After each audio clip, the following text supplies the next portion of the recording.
Thanks a lot, Katie. We're already in the second day of hurricane season 2023, and so much time has been taken up just tracking Arlene as it works through in the Gulf. Yeah, that is why this week we have been following through for you to get you prepared in our special Storm Watch Southwest Florida. We take a look at what has changed from last season to now and what you need to know as you prepare for storm season.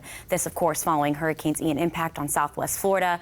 Our community still vulnerable. Now, we have walked you through evacuating during a storm, where to go, what to do. We've showed you how people impacted by Hurricane Ian can still secure their homes this storm season. We've also broke down the changes to the process that experts now will be doing to forecast these storms and how they are making them more accurate so you can make the best informed decision for your family. And now we're taking a look at that storm season 2023. For months, Fox 4 has been closely watching the emergency berm restoration project right here on Fort Myers Beach. Some of our Skyfox video just from today. The town says right now the work's about 75% complete along the shoreline, and the berms protect the island from the future storms. You see all the work here, and also to help these sea turtle nesting habitats, but that still leaves one question. Are shorebirds, though, as Fox 4 meteorologist Andrew Shipley spent the day at Fort Myers Beach to find out the balance between the berms and the birds. I'm currently on Fort Myers Beach on the south side of Staro Island, and behind me are thousands of nesting shorebirds here for the season. They got here in February and will be here through about September. But this is leading to questions about how this is affecting the berm project here on Fort Myers Beach. I spoke to experts to get answers. The whole project's about 20,000 linear feet, and we're around 15,000 linear feet that's been laid down. While construction crews are progressing along the beach with the emergency berm project, the town's environmental project manager, Chad Krutz, says the south side of Estero Island will have to wait. Once nesting season starts, things get real hot and heavy with the birds and nesting activity everywhere, so we're going to put the pause button on it. Krutz says that will likely be in September, while the rest of this phase will be completed by early July. But while sea turtles are using the new berms for nesting, with 8 nests currently in the berms, the shorebirds would rather do without it. They evolved for a dynamic coastal ecosystem, so what they really need is that early successional habitat right after some impact like a storm. Audrey DeRose Wilson is the director of bird conservation for Audubon, Florida. She says the berms don't make a great habitat for nesting shorebirds, leading to loss of habitat. The time that berm is there, that's not, it's not really very good nesting habitat. Even though it's got some of the features of nesting habitat and that it's like dry sand, the birds typically will not, unless they're really habitat limited. DeRose Wilson adds the berms also don't have areas to forage for food. That said, it's all about balance. We want something that's stable and that stays in the same place and continues to support our houses. And with that balance of nature and human interaction, DeRose Wilson says the berm project has been really cognitive and sensitive. They will send out an adjustment that they're doing either in where they're working on a given day or even shifting some of the project's footprint to avoid a nest or a place where chicks are. Outside of Staro Island, obviously we have all these birds' nests. The town of Fort Myers Beach is advising the public to give them their space. Also, if you have a dog, they're asking you not to bring them here. Actually, the birds see them as a predator. On Fort Myers Beach, meteorologist Andrew Shipley, Fox 4. Well, as thousands of you continue to battle with your insurance company, there is a new law that was signed by Governor Ron DeSantis this week that aims to hold insurance companies more accountable. Fox 4 Investigates has been documenting your struggles for the last several months after Ian. And tonight, Ryan Kruger shows you how this new law could actually help you collect more from your insurance company.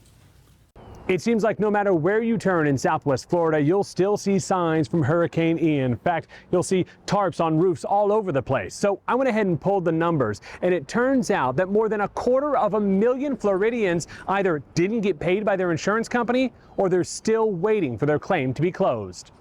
The water poured through this window also. Thousands of people across Southwest Florida are in the same daily battle like Francis Tersini. He says his insurance company paid him thousands of dollars less than what contractors said he needed to make repairs to his home. I just don't know what's going on. It's really disheartening. Now, Florida lawmakers are promising some accountability for insurance companies. Under a new law signed by Governor DeSantis this week, insurance providers have to be more transparent with their process. More specifically, it is now illegal for companies to alter a field adjuster's reports without detailing exactly why. State regulators now have additional powers to investigate claims of bad behavior. Many legislators heard, "You're not doing enough for us, the consumer."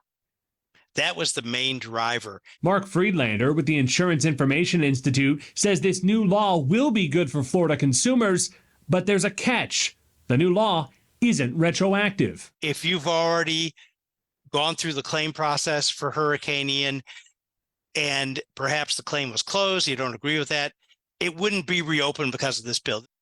Not everyone is on board, though. One lawyer who often battles insurance companies in court tells me this new law is simply too little, too late. Ryan Kruger, Fox 4 Investigates.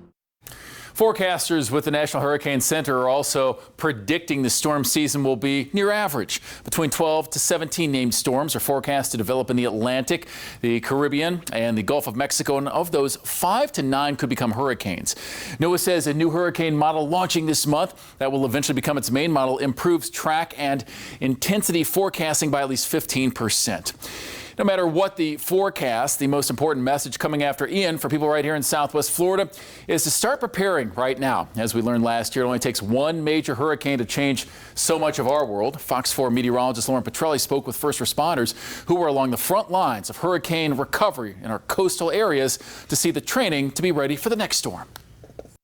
More than 8 months after Hurricane Ian, these firefighters with Sanibel Fire and Rescue District are all jokes and smiles. However, they'll tell you it's taken some time to get back to this point. And we worked all day till sundown, and it was just rescuing people day after day after day. As Lieutenant Rob Wilkins describes how losing their main connection to supplies made things even more chaotic. The problem we faced with this one was that it cut off the bridge. And because of that, there goes all your resources.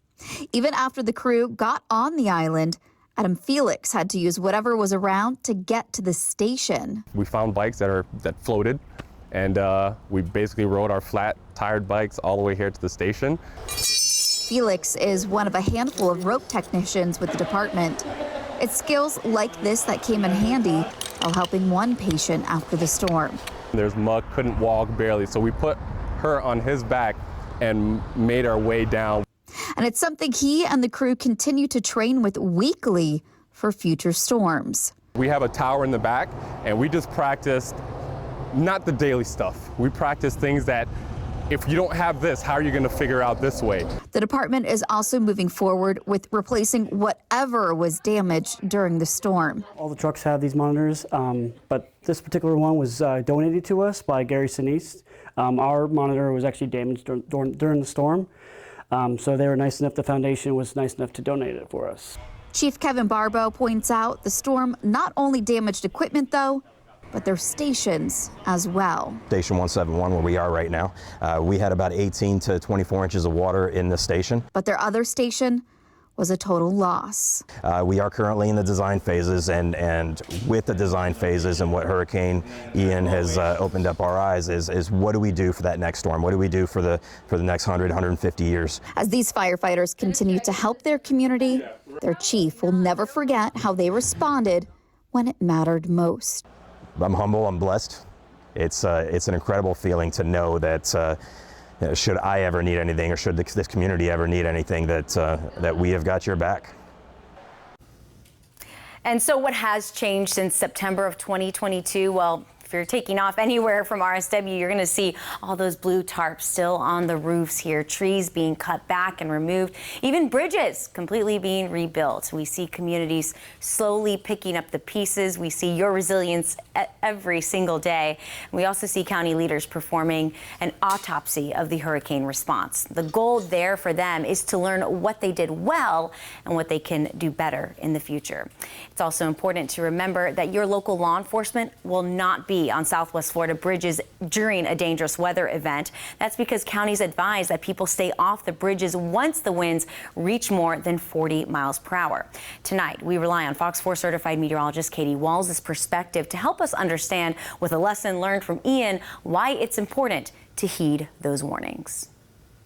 Lee County's advice is simple. When winds hit 40 miles per hour, stay off the bridges. That means as soon as tropical storm force winds hit, you should be sheltered in place and not on the roads. You could just see how slow, a car is going at this time. This moment Fox 4 caught live during Hurricane Ian coverage, showing people evacuating on the Sanibel Causeway well after winds were exceeding tropical storm force. What Lee County Public Safety Director Benjamin Abis says you should never do. The reason is the winds across those bridges, especially across the water like that, typically you will have higher gusts and it will potentially impact your vehicle in ways that you're not expecting.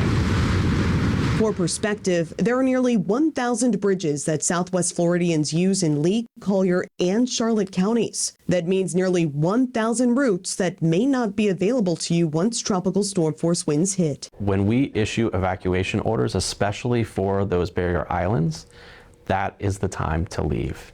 It's when you can safely leave your community and get to a place of safety to ride out the storm. You should not be evacuating when those winds are in excess of 40 miles an hour. You should have been gone long before that. But don't expect to see barricades, gates, signs, or cones. Those become flying projectiles in high winds. For that reason, you won't see law enforcement blocking bridge access either. As a matter of fact, once winds hit 40 miles per hour, you may not see any emergency responder on the road. That means if you're in an accident or your car breaks down, you're on your own. Because it's not just temporary barricades to close a bridge, but it could be other things that are flying through the air that cause a danger to those individuals. We want to get them to safety so that after the storm passes, they can immediately get out there and start helping the community. And remember, wind speed increases with height, so the higher the bridge, the stronger the winds. In Punta Rassa, I'm certified meteorologist Katie Walls, Fox 4. And today, Governor Ron DeSantis announced that Lee County will receive a $20 million bridge loan to Lee County through local government emergency bridge loan program. That goal is to help counties waiting for federal relief to rebuild and repair bridges more quickly. All this week, Fox 4 watching out for you with our comprehensive hurricane season coverage, but it does not end here. You can find more planning and preparation tips. Also stay current on the latest hurricane forecast on our website. Just connect with fox4now.com.